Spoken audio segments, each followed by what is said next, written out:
So when I started this channel a few years ago, I had done so because when I took the MBTI test, I wound up getting INFP, and I was so blown away by how much I could relate to my results. So I decided to document it online, really. I've actually wound up deleting the video a long time ago, so I mean, that's quite unfortunate. But basically, it was my way of putting myself out there in the world and saying, oh my gosh, I can completely relate to all of these points, and here's why, and here is my experience, which reflects the different points of what it means to be an INFP.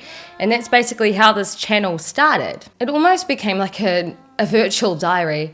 Things happen in life, and then I could continue to relate it back to my results. And therefore, there was kind of like an underlying validation into my experiences and how I would perceive those experiences, and also the kinds of things that I would learn from those experiences. Uploading videos and talking about things which happen in life and how I respond to those experiences can be really healing, because it's a way for me to express what's going on. So it's almost like you guys are my shrink. And I also know that the vast majority of messages that I receive almost on a daily basis are you guys telling me how much you can relate to my experiences. If we can get something positive or learn something new about ourselves, then that's great. That's my job done. So in today's video, I'm going to go through the things that I've learned in life about being an INFP. As I said in the last video, life is a walking, and there's always something new to learn about ourselves through the experiences that we have. And looking through an INFP lens, I can see things from certain perspectives that others may not. For me, I look at things in metaphors. Why does this happen? Why does that happen? And what can I learn from it?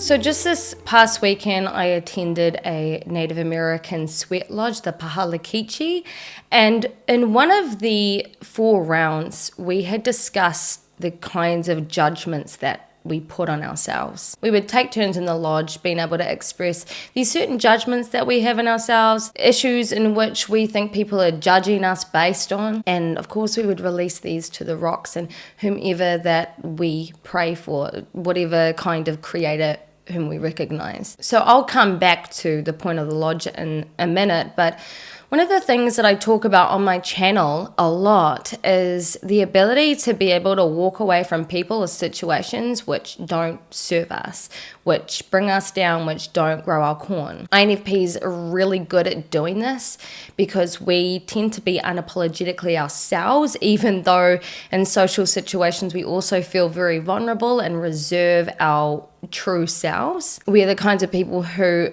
don't want to change who we fundamentally are just to fit in. And that sentiment in itself is great. But what I had found through growing up, through the lessons that I have learned in life, is that sometimes I have confused being true to myself with actually putting up walls and not letting people in at all. So if you've followed my story, if you've been a subscriber for a very long time, you would know that I was incredibly socially selective.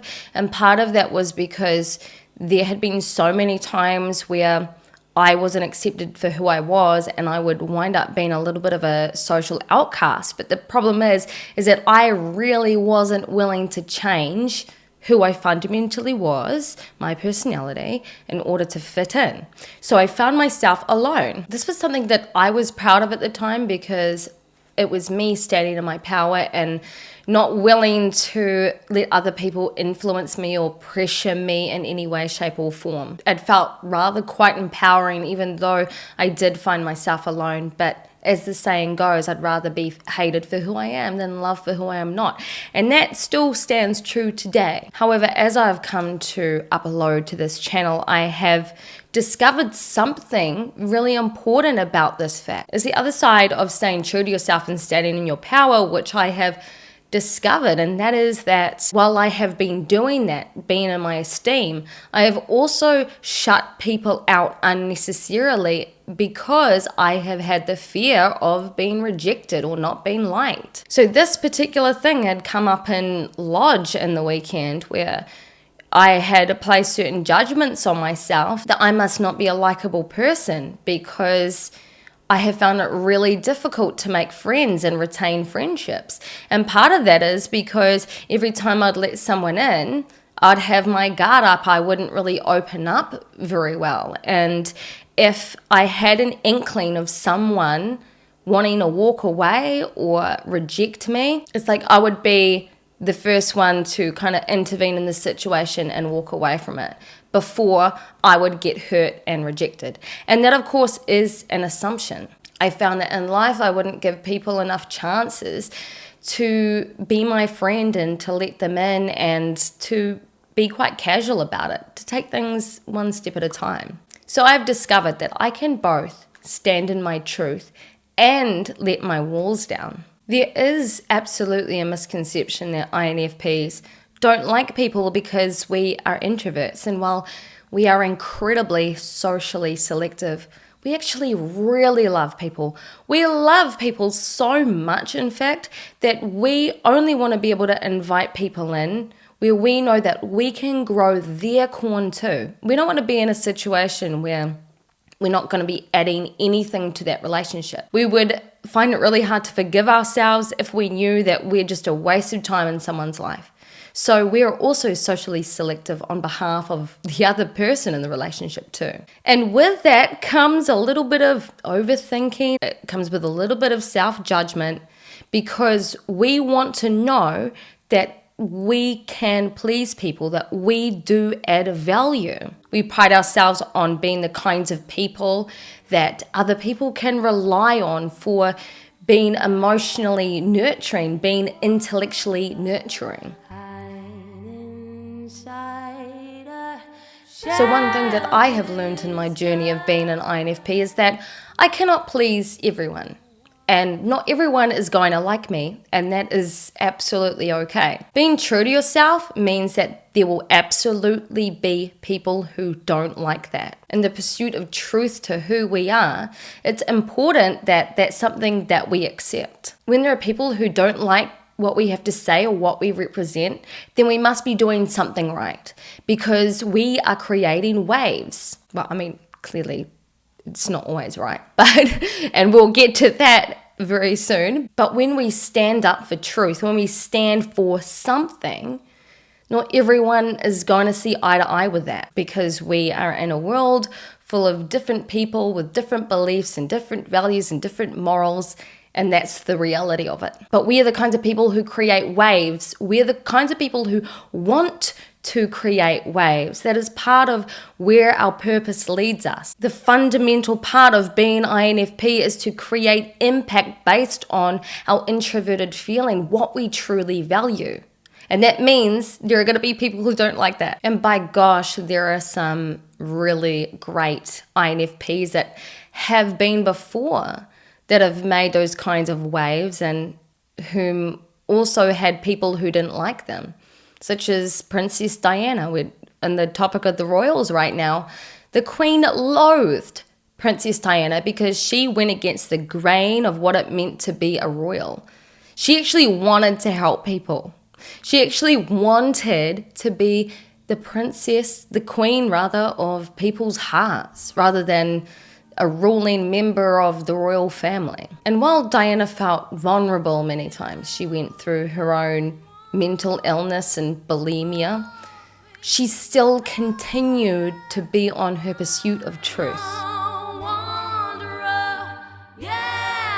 When we're children, it's such a nice place to be when we're able to go into our imaginations and think of life in this very mystical, magical way. And for INFPs, that stays with us through life. This is where our creativity comes from, where we're able to think outside the box and to be able to perceive things in a different way. However, reality is completely objective. So we're able to perceive reality in different ways, but reality remains the same. Reality is not going to change just because we want it to, just because we are looking at it in a certain way. Whether we're looking at it in a positive or a negative way, reality remains concrete, it remains objective. One of the things that I had come to learn as I had explored my 20s and really became an adult was that in order to be able to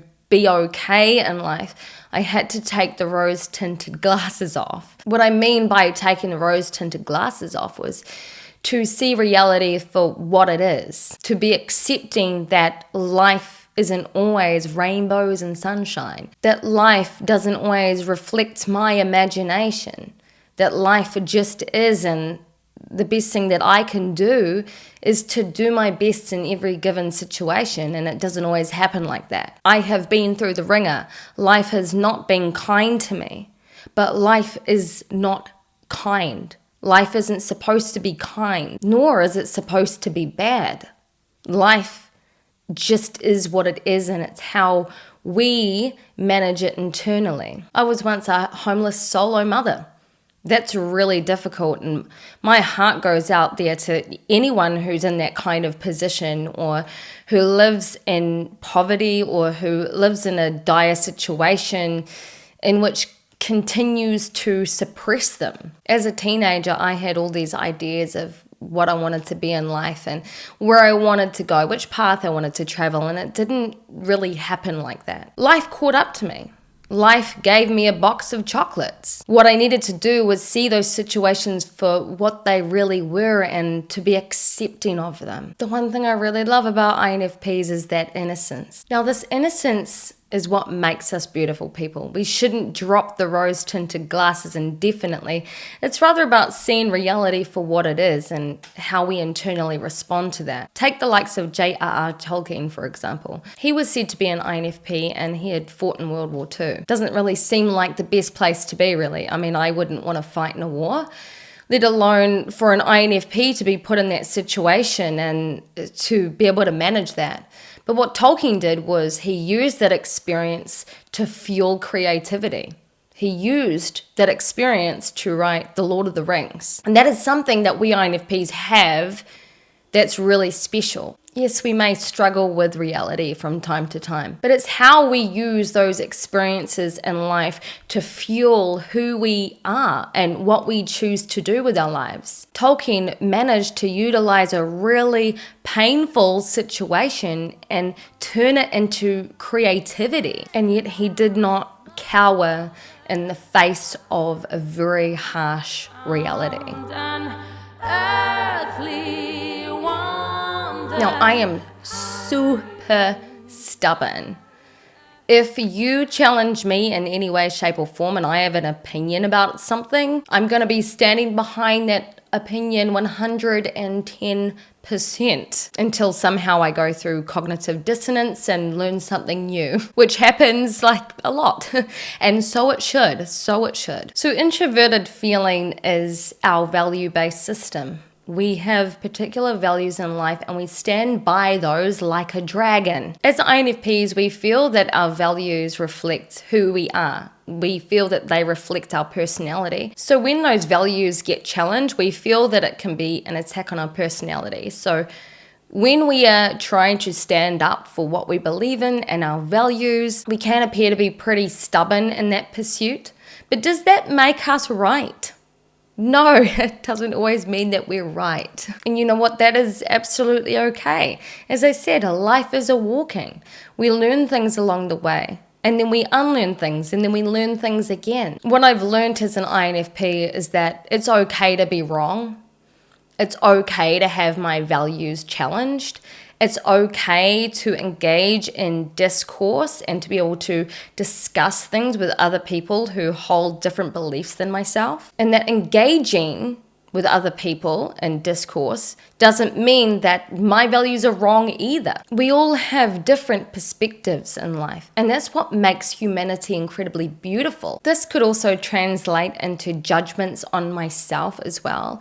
There are certain things that I think about myself that I'm not always right about. Think of the negative things that you say to yourself, the negative judgments. Are you right? As humans, we often do unfairly judge ourselves, and those judgments don't mean that what we are believing is automatically correct and true. Life is in constant change all the time. Nothing ever sits still. And the things which challenge us, the things which make us feel uncomfortable, the things in which we fear, the things in which we resent, the things in which bring up negative feelings that we're trying to resist can teach us such a valuable lesson about ourselves. I used to be so scared of spiders and even bees, even though I love them so much. Anything kind of flying that stings. And then what I had come to realize is, what are these little insects teaching me about myself? Why am I fearing them? What important lessons do they have for me? The spider, for example, is incredibly patient. She spins her web and then she waits for her prey to come and land in the web, and then she attacks. Now that's quite symbolic, but this could relate to anything in life which challenges us. Is it a relationship which pushes our buttons? Is it what's going on TV which pushes our buttons? Is it what's going on at school which pushes our buttons? And what can we learn from it? What can we learn from feeling challenged? So anyway, you guys, I hope you really enjoyed this video and got something out of it. Can you relate? What are some of the things that you've learnt about being an INFP? Leave a comment in the comment section below. For now though, I hope you guys have a really good day, night, morning, evening, wherever you are in the world, and I'll see you guys all again for the next video. Bye!